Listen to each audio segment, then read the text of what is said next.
Good evening, ladies and gentlemen, and welcome to the final stages of the Joker's Funhouse. If you're a hero, you'll encounter this instance at around about level 13. You'll be sent in to rescue Robin and get the formula, or at least part of it, for Joker's new toxin. This is the first serious fight you are going to get. Even Booster Gold shouldn't have too much trouble with the trash before this. So, two mini-bosses first by way of a warlock. Lefty and Righty. Do not be fooled by the fact that they are level 11. They hit hard, especially if you are level appropriate for this dungeon, which of course I'm not right now, simply freeze filming. And they have the skill set of the WAG Trash mod, including that oh so annoying belly charge which I've just conspicuously failed to block. So tactics for these two are fairly simple: crowd control if you can, and if you see the special attack warning, for God's sake hit your block button. It will save you so much pain. With them defeated, let's move on to Harley. I mean, she really ought to be a joke, shouldn't she? I mean, she's Joker's mole, to use the very old term. Oh, how wrong you'd be if you think that. I could show you the formula, but then I'd have to kill you. Well, actually, I'm gonna kill you anyway. But you get the idea. The fight itself breaks down into several fairly basic elements. The first are the GCPD and the Joker clowns you can see here. They are filler, for want of a better term. The GCPD won't engage Harley and the Joker clowns won't engage you. Essentially, you can ignore them, unless you need to get a few easy hits in on the Joker clowns to regenerate power, but frankly, if you do this right, you shouldn't need to.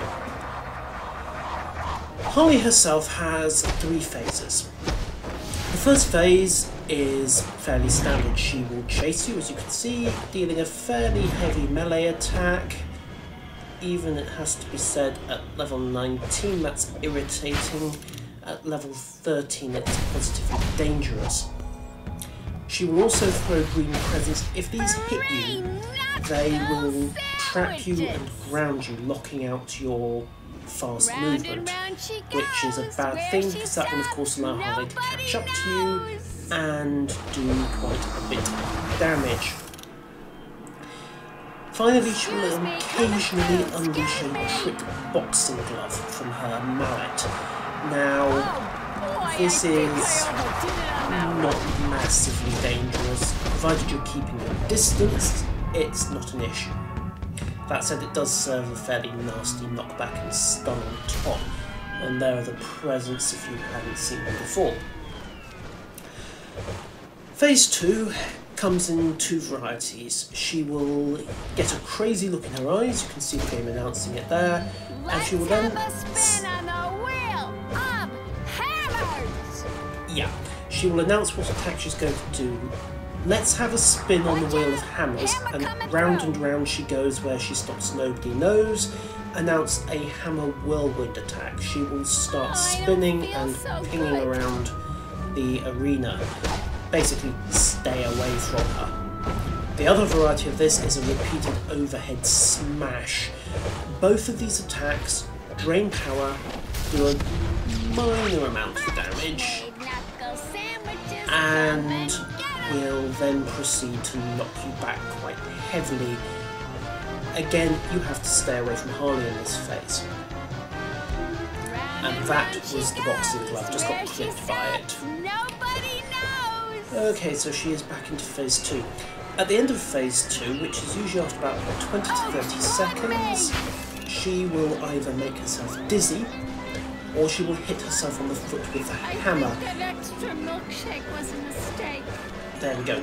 She will stun herself for about 10 seconds, giving you your chance to get in and do a decent margin of damage. You have time for 3 or 4 seconds before she goes back into phase 1, and you have to start running again. Now, ranged characters are going to have an easier time on this, because if you can get a bit of a lead on Harley, you can take a few quick shots. Melee characters, of course, don't get that luxury, so this really is Harley the hard way if you've gone with the build I have, which is staff and gadgets, and therefore have very, very little in the way of ranged attacks, or at least long ranged attacks. We get something good to about 20 yards as a block breaker.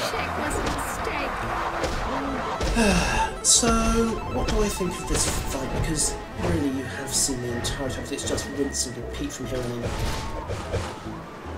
Well, as a training exercise, I think it's good. Bearing in mind that DCUO can't make any assumptions about the skill level of its players, much like Star Trek Online couldn't make any assumptions, much like Vanilla World of Warcraft couldn't make any assumptions. The idea of having to kite a mob around and, like I say, her knockback on the hammer hack is evil, is one that you have to teach, and the best way to teach it is to give a player this kind of scenario.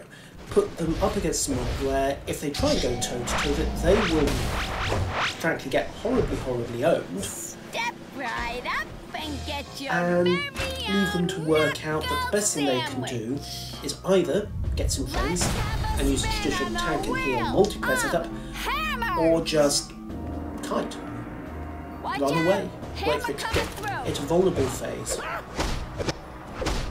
As I said, you can use these mobs for power regen, just don't do what I've just done there and get hit.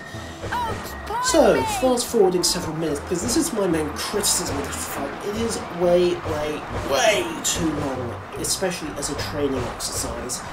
They could usefully cut Harley's health pool by about a third, I think. I mean, let's see, the video time is on 6 minutes 55, and I had cut out about 2 minutes of rinse and repeat footage for this. So I have no idea what Harley's actual health total is. I guess we'd say it's about round and round she goes. 10,000? What do you think? Sounds reasonable. Nobody knows.